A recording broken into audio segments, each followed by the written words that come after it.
तो कैसे हैं आप सभी लोग। एक बार फिर से स्वागत है आपका हमारे YouTube channel study with Yogesh में। कल आप लोगों को ज्योग्राफी की पहली क्लास मैंने वायुमंडल वगैरह वाली दी थी। उम्मीद करता हूँ आपकी वो समझ आई होगी। और देखना सबसे बड़ी बात यह है कि कितने लोग रण छोड़ के अब भाग जाते हैं। ठीक है, कई लोग तो क्या होगा कि थोड़ा डेप्थ में पढ़ने की बारी आई तो छोड़ देते हैं। उनको लगता है कि कहाँ हम लोग पढ़ते रहें, लेकिन जो लोग टिका रहेगा, जो इस मैदान जंग में अंतिम क्षणों तक टिका रहेगा, जीत उसी की सुनिश्चित होगी। ये हमेशा याद रखना है। ठीक है, चीजों को समय लगता है, लेकिन चीजें आपके पक्ष में आने लग जाती हैं जब आप मेहनत करना सीखते हैं। ये एक ऐसी चीजें हैं जिसके बाद आपको किसी किताब को देखने की जरूरत नहीं है। आप मेरी गारंटी के साथ लेके चलिए, मैं आपको इसमें इतना परफेक्ट बना दूंगा, इतना सही बना दूंगा, आपकी नौकरी न भी लगे ना, आप हजारों बच्चों का मार्गदर्शन कर सकते हैं इसी ज्ञान के बदौलत। ठीक है, तो ज्यादा टेंशन में, ज्यादा फ्रस्ट्रेट होने की जरूरत नहीं है। अभी सिर्फ और सिर्फ पढ़ने का समय है। इसको भरपूर तरीके से यूटिलाइज कीजिए और भगवान करेगा तो आपकी सफलता बहुत जल्दी आपके करीब होगी। ठीक है, आज मैं आपको एक बेसिक चैप्टर पढ़ा रहा हूं जिसके बिना ये भूगोल अधूरा है, समझना बहुत कठिन है। जो कॉन्सेप्ट बेस्ड कुछ होगा वो मैं आपको बताऊंगा। ठीक है, होपफुली आपके समझ आएगा। इस डायग्राम को आपको बनाना है, लेकिन अभी नहीं। ज्यादा विद्वान बन के, ज्यादा जल्दबाजी करके इस डायग्राम को मत बनाना, क्योंकि इसमें मिस्टेक हो जाएगी। इसको जब बनाओगे, जितना बनाओगे, फिर आएगा ये सन है। ठीक है, ये बीच में सन है और ये जो पाथ है, इस पाथ पे अर्थ क्या कर रहा है, सन के चारों ओर घूम रहा है, ध्यान रखना। और ये अर्थ है, और ये नॉर्थ पोल है, ये साउथ पोल है। ये नॉर्थ पोल है, साउथ पोल है, नॉर्थ पोल है, साउथ पोल है, नॉर्थ पोल है, साउथ पोल है। ये 21 मार्च की तिथि है, इसको विषुव या इक्विनॉक्स बोलते हैं। ये 21 जून की कंडीशन है, इसको ग्रीष्म अयनान या समर सॉल्स्टाइस बोलते हैं। ये फिर 23 सितंबर की कंडीशन है, इसको भी विषुव यानी इक्विनॉक्स बोलते हैं। ये और ये सेम रहता है, और इसको शीत अयनान बोलते हैं, विंटर सॉल्स्टाइस बोलते हैं। ये 22 दिसंबर की कंडीशन है, यानी आने वाले कल की कंडीशन है। ये 23.5 डिग्री साउथ पोल है, जिसको आप लोग मकर रेखा कहते हैं। यहाँ पे 23.5 डिग्री नॉर्थ पोल पे यहाँ पे सूर्य की किरणें लंबवत पड़ रही है। यहाँ इक्वेटर 0 डिग्री पे लंबवत पड़ रही है, यहाँ भी इक्वेटर 0 डिग्री पे सूर्य की किरणें लंबवत पड़ रही है। अभी नहीं बनाना है, जब इसकी बारी आएगी तब इसको हम लोग देखेंगे। ठीक है, सबसे पहली चीज हम लोग जानेंगे कि आखिर ये अक्षांश और देशांतर होते क्या हैं। ठीक है, सबसे पहली चीज हमें ये पता होनी चाहिए कि ये अक्षांश प्लस देशांतर क्या होते हैं। यानी इसका सीधा सीधा मतलब इंग्लिश में जो बच्चे लिखते हैं उसको बोलते हैं लैटिट्यूड एंड लॉन्गिट्यूड। ठीक है, इसको बोला जाता है लैटिट्यूड, इसको बोला जाता है लॉन्गिट्यूड। लैटिट्यूड, लॉन्गिट्यूड, इसको। ठीक, अब देखना, सबसे पहले अक्षांश प्लस देशांतर होते क्या हैं। ये किसी भी स्थान यानी किसी क्षेत्र व स्थान की स्थिति को बताते हैं। यानी आपको सीधे सीधे लिखना है किसी स्थान, किसी क्षेत्र की स्थान व स्थिति, किसी क्षेत्र की स्थान प्लस स्थिति को बताने वाले जो होते हैं ग्लोब पर, उसको क्या बोला जाता है, अक्षांश व देशांतर। तो अब कई दिमाग में कई ऐसे दिमाग होंगे, उनको ये लग रहा होगा यार सर ने कह तो दिया किसी स्थिति या मतलब इस क्षेत्र की स्थिति या उसकी जो लोकेशन वगैरह है उसको ट्रेस करने के लिए अक्षांश और देशांतर, लेकिन कैसे कैसे होता है सब चीज मैं आपको बताऊंगा। आप फिक्र मत करना। सबसे पहला हेडिंग डालना है आपको अक्षांश। अक्षांश का मतलब होता है लैटिट्यूड, यानी अपने आप में सबसे पहले आपने क्या लिखना है, लैटिट्यूड क्या होता है। ठीक है, अक्षांश। तो ध्यान रखना लैटिट्यूड क्या होता है। देखिए मैं आपको बताता हूं। ये सपोज एक ग्लोब है, यानी एक प्रकार का एक काल्पनिक ग्लोब मैंने बना दिया, पृथ्वी मान के चलिए। ठीक है, थोड़ा इसको बड़ा बनाते हैं, फिगर पे नहीं जाना है। ठीक है, कैसा स्ट्रक्चर बनना है इसको छोड़ दीजिए, आपको पढ़ने से, आपको समझने से मतलब है। सर्कल कैसा बना, फिर भी गोल बन गया, काफी है। देखिए, ये हमने पृथ्वी को एक बराबर 2 विभागों में विभक्त कर दिया, और इस लाइन को जो बोला जाता है उसको विषुवत रेखा या इक्वेटर बोला जाता है, 0 डिग्री लाइन को। ठीक है, यानी अगर हम पृथ्वी को 2 बराबर काल्पनिक भागों में डिवाइड कर देते हैं, और जिस भाग से डिवाइड करते हैं उसको 0 डिग्री या इक्वेटर यानी भूमध्य रेखा या विषुवत रेखा बोला जाता है, और इसको 2 बराबर भागों में क्या कर दिया, हमने डिवाइड कर दिया। तो ध्यान रखना, इस इक्वेटर यानी भूमध्य रेखा के उत्तर यानी नॉर्थ और दक्षिण साउथ की ओर खींची गई जो कौणिक दूरी होती है, एंगुलर डिस्टेंस होती है, उन्हीं रेखाओं को क्या बोला जाता है, अक्षांश रेखाएं। ये है अपने आप में अक्षांश रेखाएं। ठीक है, तो सीधी सी बात है कि जो 0 डिग्री होती है भूमध्य रेखा, उससे उत्तर और दक्षिण दिशा में खींची गई जो एंगुलर डिस्टेंस है, कौणिक दूरी है, उसको अक्षांश रेखाएं कहा जाता है। हमेशा याद रखना ग्लोब पे।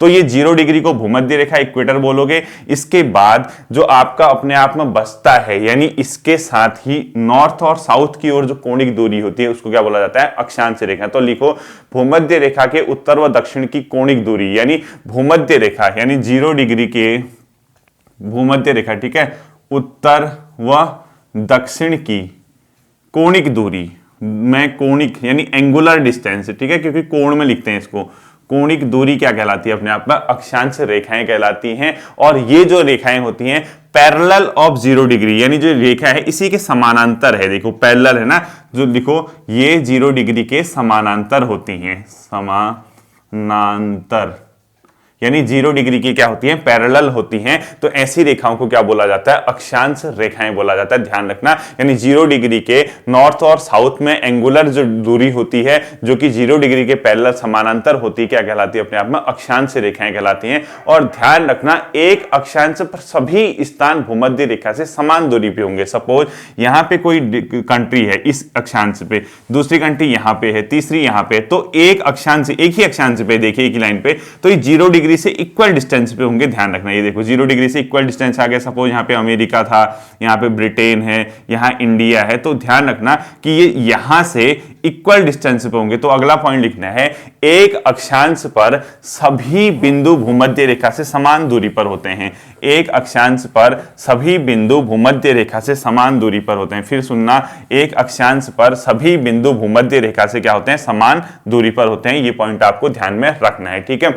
अब देखिए मेन चीज क्या है, जो भूमध्य रेखा है ये एक प्रकार की काल्पनिक रेखा, इमेजिनरी लाइन है, ये 0 डिग्री, ठीक है। तो 0 डिग्री के आगे लिख लीजिए काल्पनिक रेखा, जिसको विषुवत रेखा आप लोग बोलते हैं। सबसे पहली बात, अब जो आता है ये यहां से नॉर्थ की ओर जाओगे तो यहां नॉर्थ पोल है, क्या है, नॉर्थ पोल, दक्षिणी उत्तरी ध्रुव, और यहां दक्षिणी ध्रुव है, ठीक है, साउथ पोल इसको बोलते हैं।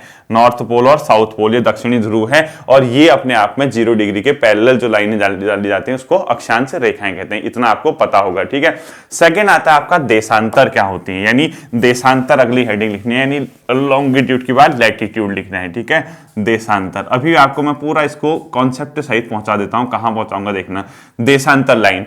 अब ये क्या होते हैं, ये क्या होते हैं, जैसे 0 डिग्री आपने एक लाइन देखी थी, इसके नॉर्थ और साउथ को जो समांतर पैरेलल लाइन थी वो अक्षांश बोला था। ऐसे ही क्या होता है, एक लाइनें होती हैं इस प्रकार की, ये एक लाइन आपकी ये डाल दी मैंने, यानी नॉर्थ पोल को साउथ पोल से मिलाने वाली एक लाइन है। इसके जो पैरेलल नहीं होते हैं, ठीक है, इसके साथ साथ ईस्ट और नॉर्थ, ये इस प्रकार से दक्षिण, इसके ईस्ट और साउथ वेस्ट की ओर जो लाइनें डाली जाती हैं उसको बोला जाता है देशांतर लाइनें, ठीक है। यानी आपकी एक मेन जो लाइन थी ये वाली, जो नॉर्थ पोल और साउथ पोल को मिला रही थी, इसके ईस्ट में और इसके वेस्ट में जो लाइन होती है उनको क्या बोला जाता है, देशांतर लाइन बोला जाता है। और जो ये 0 डिग्री वाली देशांतर है इसको बोला जाता है प्रथम मध्याह्न रेखा। क्या बोला जाता है, प्रथम मध्याह्न रेखा, प्रथम मध्याह्न रेखा के पूर्व तथा पश्चिम में, यानी पूर्व यानी ईस्ट और पश्चिम वेस्ट में, पूर्व तथा पश्चिम में जो रेखाएं होती है, यानी पूर्व और पश्चिम की कोणिक दूरी को क्या बोला जाता है कि एंगुलर डिस्टेंस की कोणिक दूरी, कोणिक दूरी, ये अपने आप में क्या कहलाते हैं, देशांतर कहलाती हैं। ध्यान रखना, यानी प्रथम मध्याह्न रेखा इसको बोला गया 0 डिग्री, इसके ईस्ट में और वेस्ट में जो एंगुलर डिस्टेंस होती है, कोणिक दूरी, उसको क्या बोला जाता है, देशांतर रेखाएं बोला जाता है। और जो प्रथम मध्याह्न रेखा है इसको बोला जाता है 0 डिग्री देशांतर। क्या बोला जाता है, 0 डिग्री देशांतर बोला जाता है। और ये 0 डिग्री जो देशांतर है ये अपने आप में कहां से जाता है, लंदन के ग्रीनविच से होके जाता है। यानी ये 0 डिग्री जो देशांतर लाइन खींची गई है लंदन के ग्रीनविच से खींची गई है, ठीक है, ग्रीनविच, ब्रैकेट में लिख देना ग्रीनविच, लंदन से 0 डिग्री देशांतर या प्रथम मध्याह्न रेखा खींची गई है। इसके ईस्ट में और इसके वेस्ट में जो एंगुलर डिस्टेंस होती है वो हमेशा क्या कहलाती है, देशांतर रेखाएं कहलाते हैं, यानी अपने आप में लॉन्गिट्यूड कहलाता है। इसको हमेशा आपको ध्यान में रखना है, ठीक है। अब देखिए जो देशांतर रेखाएं होती हैं वो 0 से 180 डिग्री तक क्या होती है, इनकी वैल्यू होती है, यानी 0 से 180 डिग्री तक का इनका मान होता है। तो लिख लीजिए देशांतर रेखाएं 0 डिग्री टू 180 डिग्री तक इनकी वैल्यू यानी मान होता है। इसका मतलब क्या हुआ, जब आप ये 0 डिग्री है, ये मेन देशांतर है, इससे आप ईस्ट की ओर जाओगे, इससे वेस्ट की ओर जाओगे तो आपको क्या मिलेंगे, 180 रेखाएं यहां से इधर मिलेंगी, यानी आप जैसे ग्लोब पे चेक करोगे इधर को, और ऐसे ही आपको 180 लाइन यहां मिलेगी। तो 0 से 180 डिग्री तक इनका क्या होता है, मान होता है। इसको अपने आप में आपको क्या रखना है, ध्यान रखना है, ठीक है। देशांतर रेखाओं के बारे में एक बहुत बड़ी चीज आपको ध्यान रखनी है, ये जो पोल होते हैं, ध्रुव, ठीक है, ये यहां पे आके सब मिल जाते हैं। देखिए यहां पे आके देखो, नीचे आके सब मिल रहे हैं ना, ध्रुवों पर क्या होते हैं, इकट्ठा होते हैं, यानी इस प्रकार से बने होते हैं, इस प्रकार से ये इस प्रकार से बने होते हैं। यानी जैसे जैसे ये 0 डिग्री की लाइन के आसपास आएंगे, ये भूमध्य रेखा के आसपास, ये वहां पे सबसे ज्यादा चौड़े होते हैं, यानी सबसे ज्यादा इनके बीच की दूरी होती है, जबकि ध्रुव पे इनकी दूरी सबसे कम होती है, तो 0 डिग्री होती है। तो इसको मोस्ट इंपोर्टेंट क्वेश्चन लिखना, देशांतर रेखाएं ध्रुव पर अभिसारित होती है। अभिसारित मतलब एक दूसरे से मिलती है, यानी न्यूनतम डिस्टेंस उसमें होती है। तो लिखना देशांतर रेखाएं ध्रुव पर अभिसारित, ध्रुव पर अभिसारित मतलब एक दूसरे से मिलना है, ठीक है। अभिसारित यानी क्लोज होती है। अभिसारित ब्रैकेट में लिखना डिस्टेंस यानी दूरी इनकी क्या होती है, न्यूनतम। दूरी क्या होती है इसमें, न्यूनतम, दूरी न्यूनतम। तो क्वेश्चन अगर आपसे कभी पूछता है कि जो देशांतर रेखाएं होती है उनकी आपसी दूरी जो है सबसे कम कहां पर होती है, ध्रुव पर होती है, वहां बेहोश मत होकर आना, ठीक है। और इनकी दूरी सबसे ज्यादा होती है विषुवत रेखा यानी 0 डिग्री के आसपास। देखो यहां से आई, ये सब मिल गई, यहां से तो फैल रहे ना, ये देखो इनकी बीच की दूरी आपको देखो इतनी होगी, और यहां कम होते रह रही दूरी दो के बीच ना। तो लिखो देशांतर रेखाएं सर्वाधिक विषुवत रेखा पे एक दूसरे से दूर होती हैं। क्या लिखोगे, देशांतर रेखाएं सर्वाधिक एक दूसरे पे मतलब विषुवत रेखा पे सर्वाधिक एक दूसरे से दूर होती हैं। फिर लिखना देशांतर रेखाएं विषुवत रेखा पर एक दूसरे से सर्वाधिक दूरी पर होती हैं, और वो दूरी जो है 111.3 किलोमीटर के समथिंग होती है, जबकि ध्रुव पर यानी जो पोल बताए थे मैंने, वहां पर 0 इनकी क्या होती है, डिस्टेंस होती है, ठीक है। सब आपस में क्या होते हैं, मिल जाते हैं, 0 किलोमीटर और 111। तो अगर क्वेश्चन पूछता है देशांतर रेखाएं सर्वाधिक दूरी पर किस स्थान पर होती हैं, तो भूमध्य रेखा पर, और सबसे कम दूरी पर कहां होंगी, पोल पे होंगी, वो होंगी 0, ठीक है। इनका जो अन्य नाम है किनका, देशांतर का, वो बोला जाता है इनको मध्याह्न रेखा, ठीक है। तो इसका अन्य नाम लिखो मध्याह्न रेखा। देशांतर रेखाओं का अन्य नाम जो होता है देशांतर रेखा का, वो होता है मध्याह्न रेखा। अब ये तो एक बेसिक कॉन्सेप्ट था। अब सबसे बड़ी चीज आती है, आपको ग्लोब तो आपने देखा होगा, लेकिन आप लोगों को पढ़ने में बहुत प्रॉब्लम होती है, मैं इसको जानता हूं, आप लोगों के ये आपके समझ नहीं आ पाता है। तो देखिए ये बीचों बीच जो डाली गई रेखा है, एक प्रकार की काल्पनिक एक रेखा में डाल देता हूं, एक लाइन डाल देता हूं काल्पनिक, इसको क्या बोला जाता है, 0 डिग्री बोला जाता है, ठीक है। 0 डिग्री यानी इसको विषुवत रेखा बोला जाता है। तो सबसे पहले इनके नाम लिखने आपको, भूमध्य रेखा या विषुवत रेखा किसको कहते हैं, इक्वेटर जिसको बोलते हैं, ठीक है।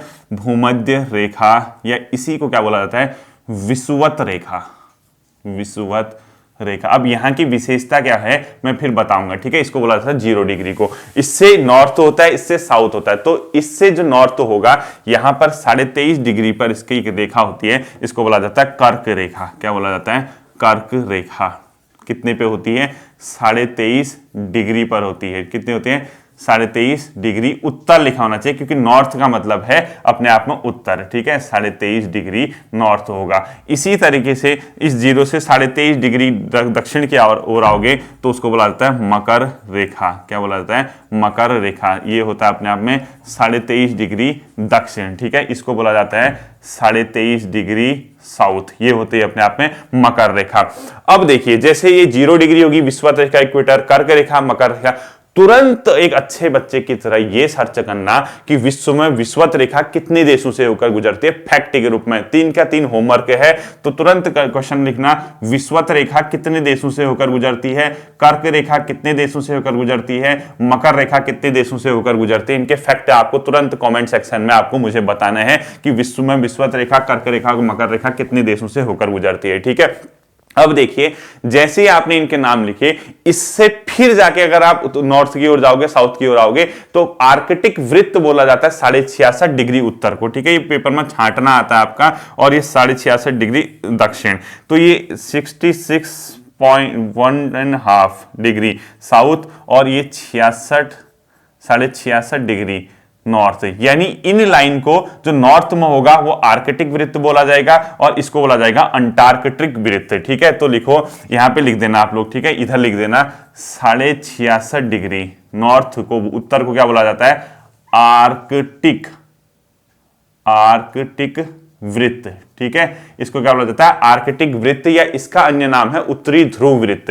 पेपर में छांटने को आता है कि मिलाने को आता है कौन सी लाइन का नाम क्या है। ठीक है, उत्तरी ध्रुव वृत्त बोला जाता है। और इसी तरीके से साउथ की ओर में आओगे, यानी 66.5 डिग्री साउथ, इसको बोला जाता है अंटार्कटिक वृत्त, अंटार्कटिक वृत्त, या इसी को बोला जाता है दक्षिणी ध्रुव वृत्त। ठीक है, यानी इसको क्या बोला जाता है, दक्षिणी ध्रुव वृत्त बोला जाता है। इसको आप लोग पूरा ध्यान रखना है। तो आपको पता चल गया विषुवत रेखा किसको बोलते हैं, मकर रेखा की वैल्यू क्या होती है, कर्क रेखा की क्या होती है, आर्कटिक वृत्त या उत्तरी ध्रुव वृत्त की क्या होती है, अंटार्कटिक वृत्त की क्या होती है, आप लोग इसको अच्छे से जान चुके हैं। ठीक है, और लास्ट फिर आता है पोल। ये 90 डिग्री जो नॉर्थ होगा उसको उत्तरी ध्रुव, 90 डिग्री जो दक्षिण होगा उसको दक्षिणी ध्रुव अपने आप में क्या किया जाता है, बोला जाता है। ठीक है, होपफुली आपके ये इनके नाम आपके समझ आए होंगे। अब देखो बच्चों, ये अभी इतना मत सोचना कि इनको ऐसा क्यों कहा जाता है, इनको क्यों कहा जाता है, इसकी टाइम आएगा, मैं आपको तुरंत बता दूंगा। तो अभी इतना जैसे आप लोग समझ गए, तो इसके बाद सीधे सीधे आता है ये कर्क रेखा और मकर रेखा, इनको क्यों कहा गया, मतलब ठीक है, इनको कर्क रेखा और मकर रेखा क्यों कहा गया, ये ध्यान से सुनना। ये इसलिए कहा गया क्योंकि वर्ष में जब सूर्य जो है, पृथ्वी जो है सूर्य के चारों ओर जब घूमती है, तो 2 बार ऐसी कंडीशन आती है कि इन रेखाओं के बीच, यानी एक प्रकार की बाउंड्री है, ये साउथ की बाउंड्री है, ये नॉर्थ की बाउंड्री है, जहां पर सूर्य की किरणें लंबवत पड़ती, इसके ऊपर सूर्य की किरणें कहीं भी लंबवत नहीं पड़ेंगी। यानी आपके सर के ऊपर सूर्य की किरणें अगर सीधी पड़ रही हैं, वो बाउंड्री लास्ट नॉर्थ में अगर जाओगे तो 23.5 डिग्री है, जिसको आप कर्क रेखा बोलते हैं। साउथ में जाओगे तो वो 23.5 डिग्री है, जिसको आप लोग मकर रेखा बोलते हैं। इसके बाद इससे नॉर्थ में या इससे साउथ में कोई ऐसा पॉइंट नहीं है जहां सूर्य की किरणें लंबवत पड़ रही हो। यानी कर्क व मकर रेखा क्या है, एक सीमा है, एक बाउंड्री है, जहां सूर्य की किरणें लंबवत पड़ती हैं, जहां सूर्य की किरणें लंबवत पड़ती हैं। ठीक है, इसके बाद कोई ऐसा पॉइंट नहीं है नॉर्थ में या साउथ में जहां सूर्य की किरणें डायरेक्ट आपके सर पे पड़नी होंगी, बल्कि वो सब तिरछी होने लग जाएंगी। ठीक है, कभी देखा गर्मियों में परछाई, जैसे जून उनका महीना होता है, सीधे आपकी परछाई आपके सामने बनती होगी, दिखती नहीं होगी, लेकिन जब वो तिरछी पड़ती है ठंडियों में वो आगे पड़ती है। तो ये ऐसी पॉइंट है जहां से आपका कोई भी ऐसी जगह नहीं है इसके बाद नॉर्थ और साउथ में जहां सूर्य की किरणें लंबवत पड़ती हो। इसीलिए इसको कर्क रेखा को हमने डिनोट किया, मकर रेखा को हम लोगों ने क्या किया, डिनोट किया। इसको आप लोगों ने ध्यान रखना। ठीक है, अब देखना, जो मैंने आपको 0 डिग्री देशांतर बताया था, यानी ये तो कर्क रेखा मकर रेखा के बारे में आपके समझ आया होगा। अब आता है 0 डिग्री देशांतर वाली जो बात है। देशांतर को बोला जाता है मुख्य याम्योत्तर, यानी प्राइम मेरिडाइन लाइन बोला जाता है उसको, 0 डिग्री देशांतर को। ठीक है, इसको क्या नाम है, मुख्य, ये पेपर में आता है आपका। ठीक है, मुख्य याम्योत्तर लिखो, याम्योत्तर, या इसको बोला जाता है इंग्लिश में प्राइम। ठीक है, क्या बोला जाएगा इसको, प्राइम मेरिडाइन। ठीक है, प्राइम मेरिडाइन। तो ये होता है मुख्य याम्योत्तर। इसको जो बोला जाता है ये है अपने आप में कौन सी रेखा, 0 डिग्री देशांतर। तो अगर आपसे क्वेश्चन पूछता है 0 डिग्री देशांतर कहां से होकर जाता है, तो लंदन के ग्रीनविच से होकर जाता है, लंदन के ग्रीनविच नाम से। तो तुरंत कमेंट सेक्शन में मुझे बता देना 0 डिग्री देशांतर या मुख्य याम्योत्तर कितने देशों से होकर जाती है। 0 डिग्री देशांतर या मुख्य याम्योत्तर कितने देशों से होकर जाती है, ये आपको तुरंत क्या हो जाएगा, पता चल जाएगा। ध्यान में इसको आपने क्या करना है, रखना है। मुख्य याम्योत्तर कितनी जगह से होकर जाती है अपने आप में 0 डिग्री देशांतर, ये अपने आप में कहां से जाती है, लंदन के ग्रीनविच से। और कितने देशों से जाती है ये आपको पता होना चाहिए। अब देखिए, जैसे ही हमने ये पढ़ा, इसके नॉर्थ में और इसके ईस्ट और वेस्ट में कैसे काम होता है वो आप लोग तुरंत देखिए। देशांतर का कॉन्सेप्ट समझते हैं, इसमें बड़ा मजा आएगा आपको, और मैं आपको अच्छे से इसको समझाता हूं। देखिए, सपोज ये हमारा क्या है, ग्लोब है। ठीक है, अब मैंने आपसे क्या कहा, देशांतर रेखा यहां से ग्रीनविच, लंदन के ग्रीनविच से जा रही है, ये 0 डिग्री क्या होगी, देशांतर रेखा है। अब इससे अगर आप ईस्ट की ओर जाओगे 180, इससे वेस्ट की ओर आओगे 180, तो जो 180 वाली जो लाइन है वो कॉमन लाइन है। अगर आप यहां से जैसे ग्लोब चेक करोगे, अगर आप इस डायरेक्शन से घूमते हुए जाओगे ईस्ट से वेस्ट या वेस्ट से ईस्ट, जहां पर 180 वाली लाइन मिलेगी डिग्री वाली, वो एक ही लाइन है, वो दो अलग अलग नहीं है। इस 180 डिग्री लाइन को बोला जाता है अंतरराष्ट्रीय तिथि रेखा। तो पेपर में क्वेश्चन आता है अंतरराष्ट्रीय तिथि रेखा किसे कहा जाता है? अंतरराष्ट्रीय तिथि रेखा, यानी इसी से किसी जगह की डेट का निर्धारण होता है अंतरराष्ट्रीय स्थिति पे। अंतरराष्ट्रीय तिथि रेखा किसको कहा जाता है? 180 डिग्री देशांतर को बोला जाता है। वहां बेहोश मत होके आ जाना कि अंतरराष्ट्रीय तिथि रेखा सर ने बताई थी या हमें नहीं आ रहा, क्या हो गया। यानी इस 180 डिग्री देशांतर को बोला जाता है अंतरराष्ट्रीय तिथि रेखा, ठीक है। अब इसका क्या मतलब हुआ, इसका ऐसा क्यों कहा जाता है, सबसे बड़ी बात है। और एक चीज ये ध्यान रखना, ये जो जाती है प्रशांत महासागर से होके जाती है, प्रशांत महासागर से होके जाती है। अब आप कहोगे सर प्रशांत महासागर से कैसे जा रही है? आप लोग तुरंत मैप चेक कीजिए। आपको जहां पे मैंने नॉर्थ अमेरिका एक बार पढ़ाया था, आप लोग अपने मैप में चेक कीजिए। जहां नॉर्थ अमेरिका का अलास्का वाला पोर्शन होगा और यूरोप यहां से रूस टच कर रहा होगा, वहां पे बेरिंग सागर लिखा होगा। ये क्या लिखा होगा? बेरिंग सागर, बेरिंग सागर। इसी बेरिंग सागर के नीचे प्रशांत महासागर, क्योंकि बेरिंग सागर प्रशांत महासागर में ही है, यहीं से अपने आप में अंतरराष्ट्रीय तिथि रेखा होकर जाती है। तो ये प्रशांत महासागर से होकर जाती है। क्वेश्चन मोस्ट इंपोर्टेंट कर देना। नीचे बाकी इसके एक दो मतलब द्वीप वगैरह हैं, जैसे अपने आप में एल्यूशियन द्वीप आता है, उसके बाद फिजी के ईस्ट में, न्यूजीलैंड के ईस्ट वगैरह पोर्शन में देखने को मिलेगा। तो अंतरराष्ट्रीय तिथि रेखा प्रशांत महासागर से, और तिरछी टेढ़ी मेढ़ी लाइन है, ठीक है। ये कोई सीधी लाइन नहीं है, टेढ़ी लाइन है। टेढ़ी क्या है? लाइन है, ये कोई सीधी रेखा नहीं है। इसका क्या मतलब हुआ? अंतरराष्ट्रीय तिथि रेखा का ये मतलब है जैसे आप लोग अगर इस 180 डिग्री को पार करते हैं, कहने का मतलब अगर आपने इस अंतरराष्ट्रीय तिथि रेखा को अगर आपने पार किया, तो इससे अगर आप ईस्ट की ओर आएंगे तो हमेशा आप वेस्ट के कंपेयर में एक दिन क्या पाओगे? आगे पाओगे। यानी ईस्ट से वेस्ट जाने में, सपोज 180 डिग्री आपकी लाइन है, आपको बताता हूं, ये है ना, जैसे सपोज यहां पर 180 डिग्री लाइन है देशांतर। अगर आप इस लाइन में, ये ईस्ट है, ये वेस्ट है, ईस्ट से वेस्ट की ओर आओगे, जैसे यहां आज 21 दिसंबर है, तो यहां पहुंचते पहुंचते आपका क्या हो जाएगा? 22 दिसंबर हो जाएगा। यानी एक दिन आप इसको क्या पाओगे? आगे पाओगे। तभी तो आप कहते हैं ना अमेरिका में रात है तो इंडिया में दिन है, ये वो सब वही है, ठीक है। अगर आप यहां से वेस्ट से ईस्ट की ओर आओगे तो एक दिन आप पीछे पाओगे। सपोज यहां क्या है? 22 दिसंबर है, तो उस दिन यहां क्या होगा? 21 दिसंबर हो रहा होगा। यानी आप लोग ध्यान रखना, इसी से क्या होता है? अंतरराष्ट्रीय तिथि रेखा से एक प्रकार के दिनों का जो मतलब आगे पीछे होता है वो इसी से पता चलता है। आपको सिर्फ इतना ध्यान रखना है कि अंतरराष्ट्रीय तिथि रेखा कौन सी है। 180 डिग्री अपने आप में अंतरराष्ट्रीय तिथि रेखा को बोला जाता है, ठीक। अब लास्ट के एक दो फैक्ट मैं आपको ऐसे बताता हूं। सबसे पहली बात याद रखना, विषुवत वृत्त से ध्रुव पर अक्षांश का आकार क्या होता है? घटता है। यानी विषुवत वृत्त यानी 0 डिग्री से, विषुवत वृत्त से ध्रुव जा रहे हो आप 90 डिग्री की ओर, तो जो अक्षांश का आकार है, यानी आपका जो अक्षांश है, उसका आकार क्या हो जाएगा? कम हो जाएगा। ध्यान रखना, ठीक है। विषुवत वृत्त से ध्रुव की ओर जाने पर अक्षांश का आकार क्या होता है? हमेशा कम होता है। अब कई लोगों को ये कंफ्यूज रहता है, सर ये उष्ण कटिबंध, ये शीतोष्ण कटिबंध, ये समझ नहीं आता हमारे, थोड़ा इसको भी बता दो, ताकि ये आपको ये क्वेश्चन भी बेसिक क्लास है, ठीक है, ताकि आपको कल से थोड़ा सा समझ में आ जाए ना। इसको जब मैं आगे को कराऊंगा, ये जो कॉन्सेप्ट आएंगे तो वहां पे आप नाम कंफ्यूज मत कर जाना कि ये मतलब क्या बता रहे हैं करके, ठीक है। तो देखिए, जैसे सपोज ये है, आपको मैं इसको समझाता हूं। आपको ये पता है कि ये 0 डिग्री लाइन है, ठीक। ये 0 डिग्री यहां पर एक हमने बांटा है कि यार हाँ, यहां पर सूर्य की किरणें वर्ष भर लंबवत पड़ती हैं इस भाग में, इसके नॉर्थ में, साउथ में। तो यहां मैंने अभी आपको बताया 23.5 डिग्री नॉर्थ, यहाँ 23.5 डिग्री साउथ, फिर यहाँ 66.5 डिग्री बताया मैंने आपको नॉर्थ, फिर यहाँ 66.5 डिग्री बताया साउथ। तो यहाँ आपका पोल बताया 90 डिग्री नॉर्थ और यहाँ पर 90 डिग्री नॉर्थ है, ठीक है। ये है आपका 66.5 डिग्री साउथ, ये 23.5 डिग्री साउथ, ये 23.5 डिग्री नॉर्थ, ये 66.5 डिग्री नॉर्थ, ये है। तो देखिए 3-4 नाम आप लोगों ने सुने होंगे। सबसे पहले आता है उष्ण कटिबंध, ठीक है, ट्रॉपिकल जोन वगैरह नाम सुना होगा। उष्ण कटिबंध, सर ये होता क्या है? उष्ण मतलब गर्म, ठीक है। उष्ण कटिबंध का मतलब सबसे ज्यादा पृथ्वी पर जो ताप प्राप्त होता है, जो गर्मी होती है, वो उष्ण कटिबंध में होती है। तो हमेशा ध्यान रखना इस पोर्शन को उष्ण कटिबंध बोला जाता है। यानी उष्ण कटिबंध का रीजन ये वाला है, ये पूरी की पूरी बेल्ट उष्ण कटिबंध कहलाते हैं, जिस भाग में सूर्य की किरणें वर्ष भर कम से कम 2 बार लंबवत पड़ती हैं। तो लंबवत किरणों का पड़ने का मतलब उस भाग में सर्वाधिक क्या होगी, गर्मी होगी, और हमेशा वर्ष में ये वाला पोर्शन क्या रहता है, सर्वाधिक गर्म रहता है, इसीलिए इसको उष्ण कटिबंध बोला जाता है। क्यों ऐसा होता है? क्योंकि सूर्य की किरणें इस भाग में हमेशा वर्ष में कम से कम 2 बार यहां क्या पड़ती है, लंबवत पड़ती है। तो उष्ण कटिबंध किसको बोला जाता है?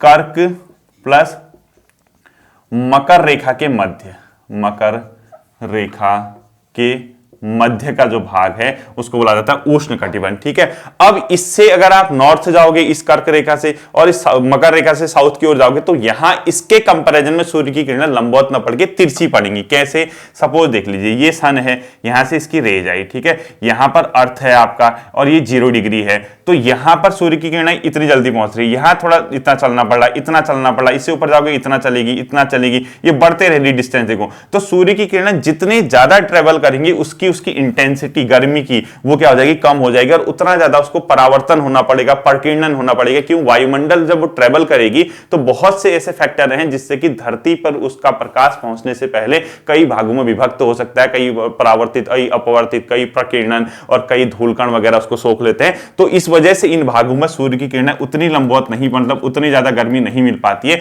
तो इसके कंपैरिजन में यहां पर क्या होगा, ठंडा होगा। तो इस भाग को बोला गया शीतोष्ण कटिबंध। क्या बोला गया? शीतोष्ण कटिबंध। खाली नाम है, जैसे आपके नाम है ना राम श्याम, वैसी शीतोष्ण कटिबंध। ठीक है, शीतोष्ण कटिबंध। शीतोष्ण कटिबंध का जो इलाका आएगा वो अपने आप में आएगा कहां? ये कर्क और 66.5 डिग्री उत्तर या मकर और 66.5 डिग्री दक्षिण। ठीक है, तो कर्क के साथ क्या लिखोगे? कर्क प्लस 66.5 डिग्री नॉर्थ, या मकर रेखा प्लस 66.5 डिग्री साउथ। ठीक है, यानी ये जो बेल्ट है, ये वाली जो बेल्ट है, ये कंप्लीट ये बेल्ट है, इसको बोला गया शीतोष्ण कटिबंध। ये दोनों जगह, ठीक है, दक्षिणी गोलार्ध और उत्तरी गोलार्ध में ये वाला कटिबंध, इसको बोला गया मतलब शीतोष्ण। और लास्ट आता है आपका कौन सा? शीत कटिबंध, जहां तो प्रकाश की किरण इतनी देर में पहुंचते हैं और इतनी लंबवत न पड़ के तिरछी पड़ती है कि हमेशा यहां क्या रहता है, ठंडा रहता है। और ठंडा क्यों रहेगा जब मैं आपको टेम्परेचर वाला चैप्टर पढ़ाऊंगा। शीत कटिबंध लास्ट वाला 66.5 डिग्री नॉर्थ से 90 डिग्री नॉर्थ, या 66.5 डिग्री साउथ से 90 डिग्री साउथ। ठीक है, ये साउथ करना।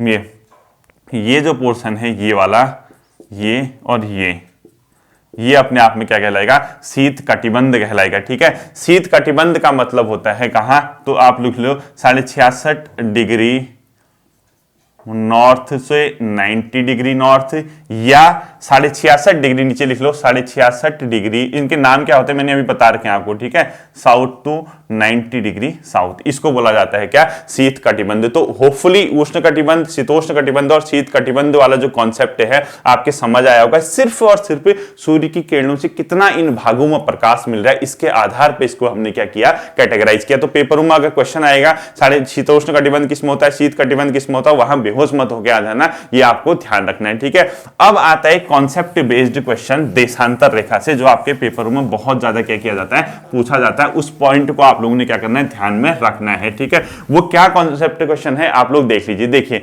मैंने आपको दो अक्षांशों के बीच की दूरी लिखो, पहले तो लिखो दो अक्षांशों के बीच की दूरी 111 किलोमीटर, ये फैक्ट है। ठीक है, ये दो अक्षांश रेखाएं होती है ना, उनके बीच की दूरी होती है, दो अक्षांश के बीच डिस्टेंस क्या होती है, 111 किलोमीटर। ध्यान में इसको आप लोगों ने क्या रखना है। ठीक, अब देखिए आपको एक चीज बताता हूं, पृथ्वी को अपने अक्ष पर 1 डिग्री घूमने में कितना समय लगता है, ये ध्यान रखना, क्योंकि आप जानते हैं पृथ्वी अपने अक्ष पे भी घूमती है। एक तो पृथ्वी की सूर्य के चारों ओर घूमती है, दूसरा वो अपने अक्ष पे भी घूमती है। तो पृथ्वी को अपने अक्ष पर, तो लिखना पृथ्वी को अपने अक्ष पर 1 डिग्री घूमने में समय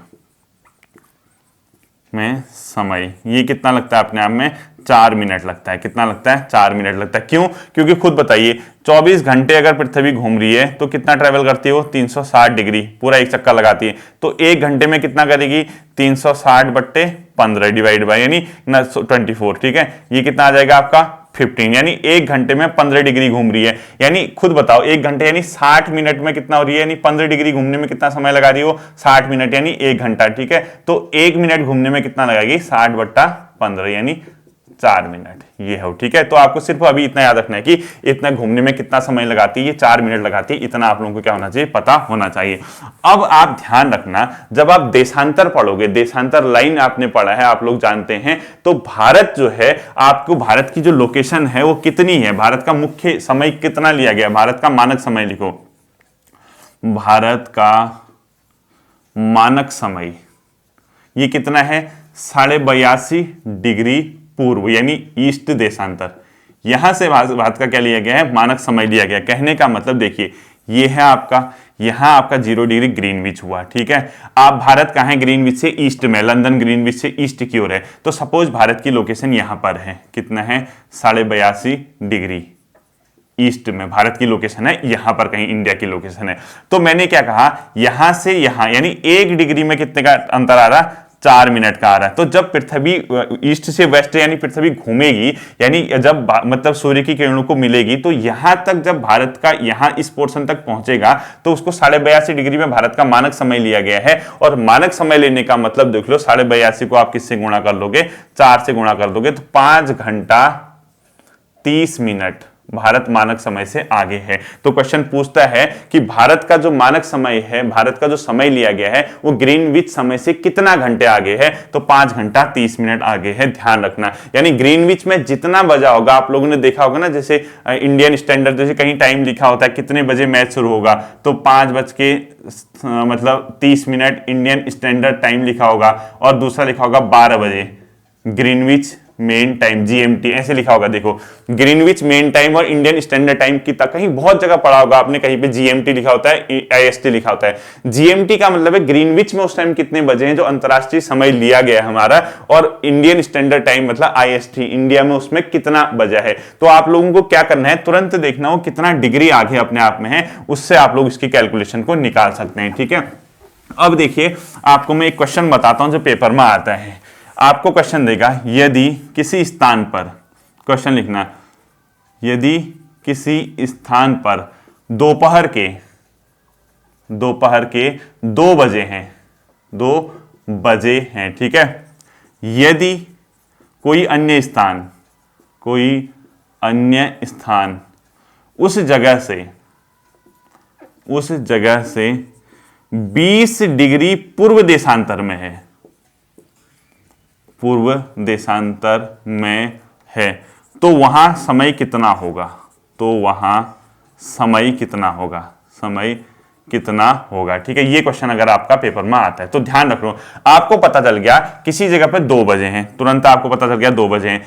यदि कोई अन्य स्थान उस जगह से 20 डिग्री पूर्व, यानी अगर आपसे मैंने कहा पूर्व में होगा तो समय बढ़ेगा, आगे का लिखोगे, पश्चिम में होगा समय घटेगा। ठीक है, तो 20 डिग्री आगे का मतलब 1 डिग्री में 4 मिनट का हो रहा है, तो 20 डिग्री में कितना होगा, 20 चौको 80, यानी 80 मिनट इससे आगे होगा। तो यहां 2 बजे है, तो वो दूसरी जगह है जो है इससे 2 बजे प्लस 80 मिनट, इतना ही तो आगे होगा। 80 मिनट मतलब 1 घंटा 20 मिनट, यानी 1 घंटा 20 मिनट, यानी 1 घंटा 20 मिनट उसका समय आगे होगा। तो यहां 2 बजे तो वहां 3 और 3:20 हो रहे होंगे, 3:20 मिनट हो रहे होंगे। ठीक है, इस प्रकार से इसको देखना है। अब आपका लास्ट कॉन्सेप्ट आता है इसका, इस फिगर को आप तुरंत से क्या कीजिए, ड्रॉ कीजिए। देखिए इस फिगर की बारी, छोटा सा 10 मिनट का सेशन है, बहुत इंपॉर्टेंट सेशन है। ठीक है, आपने एक पाथ दिखाना है जिसको बोलते हैं दीर्घ वृत्ताकार। ठीक है, इसी पाथ में पृथ्वी क्या करती है, सूर्य का चक्कर लगाती है। ये सन है, ये सूर्य है, और इस रूट पे आपने दिखाना है कि पृथ्वी सूर्य का चक्कर लगा रही है, और ये अर्थ है। ठीक है, एक कंडीशन यहां पे पहुंची अर्थ, दूसरी बार यहां पहुंचे अर्थ, तीसरी बार अर्थ यहां पहुंचा है,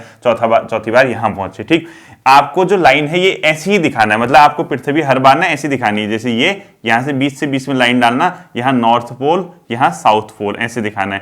पहली वाली कंडीशन में जो है सन से सीधे जो रेज होंगे ये 0 डिग्री है। ठीक है, यहां पर लंबवत दिखानी है पहली कंडीशन। सेकंड कंडीशन में भी सेम दिखाना है आपको सन की जो रेज हैं ऐसे आपने दिखाया, तो नॉर्थ पोल साउथ पोल, बीच सेंटर में आपको क्या दिखाना है, सन की किरण इसमें लंबवत दिखानी। तीसरी कंडीशन आपकी ये है, आपने ये यूं दिखाया, आपने नॉर्थ पोल साउथ पोल दिखाया, नॉर्थ पोल और साउथ पोल, तो जो सन की रेज होंगी वो नॉर्थ पोल वाले पोर्शन पे क्या दिखाओगे, इधर ये, यानी सेंटर पे नहीं दिखा के नॉर्थ की ओर लंबवत दिखाओगे। और लास्ट कंडीशन जो है आपकी ये है नॉर्थ पोल और साउथ पोल, और इस कंडीशन में आपको साउथ वाले पोर्शन को ज्यादा क्या दिखाना होगा, लंबवत, ठीक है, सेंटर पे भी नहीं, नॉर्थ पोल पे भी नहीं। ये कंडीशन आपको दिखानी, जल्दी से इसको बना लीजिए, ठीक है। बनाने के बाद यहां पे आपको 21 मार्च लिखना है और उसके साथ विषु यानी इक्विनॉक्स लिखना है, ठीक है। यहां आपको 21 जून लिखना है, इसको ग्रीष्म अयनान बोलते हैं, समर सॉलिस्टाइस बोलते हैं। और यहां पे 23.5 डिग्री नॉर्थ जो है यानी कर्क रेखा, इसे यहां पे कर्क बताया था ना मैंने आपको, यहां पे कर्क रेखा पे सूर्य की किरण क्या होती है, लंबवत, कर्क पर किरण क्या होंगी, लंबवत होंगी। यहां पर जो है आपको 23 सितंबर लिखना है, विषुव लिखना है, वही कंडीशन, सेम कंडीशन। यहां 0 डिग्री पे सूर्य की किरण लंबवत लिखनी है। यहां पे क्या लिखोगे, 21 मार्च यानी 0 डिग्री पर सूर्य किरण क्या होंगी, लंबवत, सूर्य किरण लंबवत, परपेंडिकुलर, डायरेक्ट पढ़ेंगे, ठीक है। यहां कर्क रेखा पर लंबवत, यहां फिर 0 डिग्री पर सूर्य की किरणें क्या होंगी, लंबवत होंगी। और यहां पर फिर से क्या होंगी, जो अगला पॉइंट आता है वो मकर रेखा पर सूर्य की किरणें लंबवत, ठीक है, मकर रेखा पर लंबवत, रेखा पर लंबवत लिखना है। और ये 22 दिसंबर है और मकर रेखा पे लंबवत होगा, इसको शीत अयनान बोलते हैं, विंटर सॉलिस्टाइस। अब आप लोग ये सब जानते हैं, सूर्य, पृथ्वी जो है सूर्य के चारों ओर क्या लगाती है, इस प्रकार से इस रूट पे क्या लगाती है, एक चक्कर लगाती है। और एक चक्कर पूरा करने में उसको कितना समय लगता है, 365 दिन, कुछ घंटे हैं वो। 29 फरवरी वाला कॉन्सेप्ट अलग है, ठीक है। अभी इस टाइप से लगाती है। अब हम सबसे पहली कंडीशन पढ़ते हैं यहां पर, 21 मार्च और 23 सितंबर, दो ऐसी तिथियां हैं, 21 मार्च प्लस 23 सितंबर, ये दो ऐसी कंडीशन हैं, यानी अपने आप में, जहां पर सूर्य की किरणें विषुवत रेखा पर लंबवत पड़ती हैं, ठीक है। यानी सूर्य की किरणें क्या होती है, विषुवत रेखा पर 0 डिग्री पर लंबवत, सूर्य की किरण 0 डिग्री पर लंबवत होंगी, 0 डिग्री पर लंबवत। और इस कंडीशन को बोला जाता है विषुव या इक्विनॉक्स। क्या बोला जाता है, विषुव, या इसी को बोला जाता है, इंग्लिश वाले लिख लो, इक्विनॉक्स, ठीक है। इसमें क्या होता है, संपूर्ण पृथ्वी पर, संपूर्ण पृथ्वी पर दिन व रात की अवधि बराबर होती है, दिन व रात की अवधि बराबर होगी, ठीक है। यानी कहीं ना कहीं कंप्लीट दिन 12 घंटे का दिन, 12 घंटे की रात होगी, क्योंकि विषुवत रेखा पर सूर्य लंबवत है, सेंटर पे लंबवत है। उसके नॉर्थ पोल जैसे ये है, ये खींचा, ये 0 डिग्री है, यानी यहां पर लंबवत है, तो ये भी डिस्टेंस भी उसके लिए बराबर, ये भी बराबर है। तो जहां लंबवत है तो सूर्य की किरण इस पोर्शन पे लंबवत पड़ रही है, तो इसमें पूरे संपूर्ण पृथ्वी में दिन और रात की अवधि बराबर होगी। पेपर में क्या पूछेगा, विषुव की कंडीशन क्या है, दिन और रात बराबर। विषुव कब होता है, 21 मार्च और 23 सितंबर। विषुव में क्या होता है, सूर्य की किरणें 0 डिग्री पर लंबवत होती है, पहली कंडीशन। 3 महीने बाद जैसे ही जून पहुंचा, सूर्य क्या करता है, सूर्य की किरणें उत्तरी गोलार्ध में लंबवत पड़ती हैं, यानी उत्तरी गोलार्ध मतलब कर्क रेखा। यानी जब धीरे धीरे पृथ्वी घूमने लगेगी सूर्य के चारों ओर, जैसे ही 3 महीना यानी 21 जून की तिथि आई, आप लोगों ने देखा होगा जून के माह में यहां कितनी गर्मी होती है, हमारे खासकर इंडिया में, नॉर्थ इंडिया में स्पेशली, ठीक है। क्यों, क्योंकि 3 महीने बाद 21 मार्च से 21 जून पहुंचते पहुंचते सूर्य की किरणें क्या होती है, मकर रेखा पर लंबवत पड़ने लगती। सूर्य तो अपनी जगह स्थिर है, लेकिन पृथ्वी क्या करे, उसके चारों ओर चक्कर लगा रही हो। कंडीशन ऐसी बन जाती है कि नॉर्थ पोल यानी मकर रेखा पे सूर्य की किरणें लंबवत पड़ेंगी, सॉरी कर्क रेखा, ठीक है, मकर रेखा नहीं कर्क रेखा, ध्यान से सुनना, कर्क रेखा। यानी 3 महीने बाद सूर्य की किरणें जब कर्क रेखा पे लंबवत पड़ेंगी, वो तिथि होगी 21 जून। इस अवधि में क्या होता है, जब जो इसको बोलते हैं ग्रीष्म अयनान, क्या बोलते हैं इसको, ग्रीष्म अयनान, ठीक है, ग्रीष्म अयनान बोलते हैं। ये कब होता है, 21 जून को। और इस अवधि में क्या होता है, उत्तरी गोलार्ध में दिन बड़े होते हैं, उत्तरी गोलार्ध में दिन की अवधि अधिक, दिन की अवधि ज्यादा होती है, ठीक है। क्यों होती है, क्योंकि सूर्य की किरणें इस भाग में लंबवत पड़ रही हैं, तो अधिक देर तक यहां पे प्रकाश रहेगा, तो दिन यहां लंबे होंगे। इसीलिए देखा होगा जून वगैरह में आपके दिनों की अवधि लंबी होती है, जबकि इसके बाद क्या होता है, धीरे धीरे दिन की अवधि छोटी होने लगती है। जैसे ही ये होगा तो आपसे पूछेगा ग्रीष्म अयनान कब होता है, 21 जून। उत्तरी गोलार्ध में सर्वाधिक सबसे बड़ा दिन होता है, ठीक है। तो क्वेश्चन पूछेगा उत्तरी गोलार्ध में सबसे बड़ा दिन कहां, उत्तरी गोलार्ध में सबसे बड़ा दिन कब होता है, ये होता है अपने आप में 21 जून को, ठीक। तो जैसे ही 21 जून को कंप्लीट हुआ, 21 जून को ग्रीष्म अयनान बोलते हैं। और ग्रीष्म अयनान में क्या होता है, क्वेश्चन पूछेगा कर्क रेखा पर सूर्य की किरण लंबवत, कर्क रेखा पर सूर्य की किरण लंबवत, सूर्य की किरण क्या पड़ेगी, लंबवत परपेंडिकुलर पड़ेगी। जैसे ही 21 जून के बाद सूर्य सन क्या करता, सन तो अपनी जगह है, पृथ्वी घूम रही है, पृथ्वी घूमते घूमते घूमते 23 सितंबर पहुंच गई। 23 सितंबर में फिर सूर्य की किरण कहां पे पहुंचेंगे, लंबवत भूमध्य रेखा पर, वही कंडीशन आ गई। तो विषुव वाली कंडीशन फिर से कौन सी आई, 23 सितंबर आ गई। 23 सितंबर और 21 मार्च याद रखना, दिन और रात की अवधि बराबर होगी, दिन और रात बराबर होंगे इस समय, ठीक है, बराबर, क्योंकि संपूर्ण पृथ्वी पर सूर्य का जो प्रकाश होता है वो भूमध्य रेखा पे क्या पड़ता है, लंबवत पड़ता है। उत्तरी गोलार्ध और दक्षिणी गोलार्ध की कंडीशन सेम रहती है। जैसे ही विषुव फिर पार किया सूर्य की किरणें और मतलब पृथ्वी फिर आगे घूमी 3 महीने बाद, जैसे ही वो 22 दिसंबर पहुंचेगी, 22 दिसंबर में आपको ध्यान होगा कि दक्षिणी गोलार्ध में मकर रेखा पे सूर्य की किरणें लंबवत पड़ेंगी। यानी आने वाले कल 22 दिसंबर में क्या होगा, मकर रेखा पर सूर्य की किरणें लंबवत, सूर्य की किरण लंबवत पड़ेंगी। इस कंडीशन को बोलते हैं शीत अयनान, यानी विंटर सोल्स्टाइस, ठीक है, शीत अयनान बोलते हैं इसको। और ये होता है दक्षिणी गोलार्ध का सबसे बड़ा दिन, दक्षिणी गोलार्ध यानी साउथ पोल का मतलब दक्षिण का जो है सबसे बड़ा दिन। तो ध्यान रखना, जैसे आजकल कहां होगा, सूर्य की किरणें किस भाग पे लंबवत, कल है ना 22 दिसंबर, सूर्य की किरणें कहां लंबवत पड़ लेंगी, यहां पड़ लेंगी। इसी वजह से हमारे जो नॉर्थ इंडिया, हम तो यहां हैं, हमारे वहां तो है ही नहीं, हम तो इधर है, नॉर्थ में है, तो हमारे यहां सूर्य की किरणें लंबवत नहीं पड़ रही। इसी वजह से आजकल यहां दिन बहुत छोटे होते हैं, रातें बहुत लंबी होती हैं, क्योंकि सूर्य की किरणें हैं कहां, अभी वो यहां लंबवत पड़ रही है। सूर्य तो अपनी जगह है, लेकिन पृथ्वी का जो घूमने का है, सूर्य के चारों चक्कर लगाने का, वो यहां है। तो आपसे पूछेगा कि शीत अयनान क्या होता है, दक्षिणी गोलार्ध का सबसे बड़ा दिन की स्थिति को होता है 22 दिसंबर को, और यहां से दिन धीरे धीरे जब अब सूर्य की किरणें फिर इस कंडीशन में आने लग जाएंगी, वो फिर 0 डिग्री की ओर आने लग जाएगी। अब कल से परसों से देखना है, दिनों की अवधि धीरे धीरे बढ़ेगी और जनवरी 15 आने तक आधे घंटे का अंतर आ जाता है। क्यों, क्योंकि सूर्य की किरणें फिर धीरे धीरे विषुवत रेखा पे आएंगी। उसके बाद यहां दिन की अवधि और बढ़ना शुरू हो जाएगी जैसे ही वो 21 जून पहुंचेगा, क्योंकि 21 जून पीक पॉइंट होगा। तो ये आपका कंप्लीटली शीत अयनान, ग्रीष्म अयनान, इसके अलावा विषुव और होती है कंडीशन। तो ध्यान रखना, कर्क रेखा पे लंबवत कब पड़ेंगी, मकर रेखा पे, उत्तरी गोलार्ध का सबसे बड़ा दिन, दक्षिणी गोलार्ध का सबसे बड़ा दिन, किस अवधि पे दिन और रात की अवधि बराबर होती है, विषुव की कंडीशन क्या होती है, ग्रीष्म अयनान की कंडीशन क्या होती है, शीत अयनान की कंडीशन क्या होती है। बेसिक से सहित एडवांस लेवल की आपकी ये ज्योग्राफी की क्लासेस चल रही हैं। होपफुली आपकी ये क्लासेस समझ आ रही होंगी। इसको अच्छे से आप लोग तैयार कर लेना। अब आपको किसी भी बुक से पढ़ने की इसको जरूरत नहीं है, ठीक है, ये आपके समझ आ गया होगा। फिर मिलते हैं कल आपके साथ अगली क्लास में। अपना ध्यान रखिए। Thank you.